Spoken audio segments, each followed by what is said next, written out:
यदि औला दिँदाखेरि डुडुला निल्छ भन्ने उखानको कुनै चित्र हुन्थ्यो भने त्यो यस्तो देखिन्थ्यो। इन्डियाको सरकार र त्यहाँको जनताहरू यति भेडा छन् कि नेपाली दाजुभाइहरू दिनै शहीद भइरहेको छन् इन्डियाको बोर्डरमा मात्रै इन्डिया र इन्डियाको अस्तित्व जोगाउनको लागि। बदलामा इन्डियाले के गरेको छ भन्दाखेरि कालापानी, लिपुलेख र लिम्पिया अधुरा चाहिँ उनीहरूको भन्दैछ।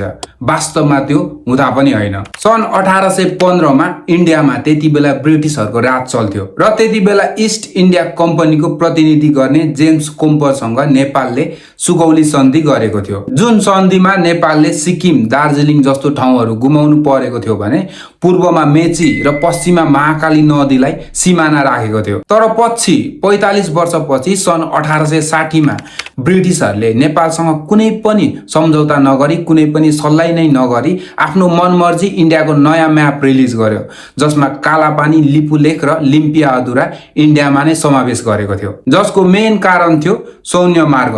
त्यो रोड जुन इन्डियाको तराई हुँदै नेपालको कालापानी, लिपुलेख छुएर तिब्बतको खासा हुँदै चाइनासँग व्यापारिक मार्ग जोडिएको थियो। सामानहरू इनपुट र आउटपुट गर्नको लागि त्यो रोड धेरै महत्त्वपूर्ण भएकोले गर्दा ब्रिटिसरहरूले नेपालसँग कुनै पनि सम्झौता बिना नै त्यो रोड जुन कालापानी र लिपुलेख हुँदै गएको थियो त्यो ब्रिटिसरहरूले इन्डियाकै म्यापमा समावेश गरेको थियो र त्यति बेलादेखि नै इन्डियाको मिलिट्री बेस क्याम्प पनि त्यहाँ लिएर राखेको थियो। अब त्यति बेलादेखि नै यो ठाउँहरू सीमा विवादित हुँदै आएको छ। कुनै पनि लोजिकल हिसाबले हेर्दाखेरि चाहिँ त्यो इन्डियाको चाहिँ देखिँदैन, तर पनि देश सानो छ अथवा कमजोर छ भनेर जबरजस्ती हडप्नु खोजेको जस्तो मात्रै देखिन्छ। यो त भयो चर्चामा आएको विभाजित क्षेत्र जुन सबैलाई थाहा छ।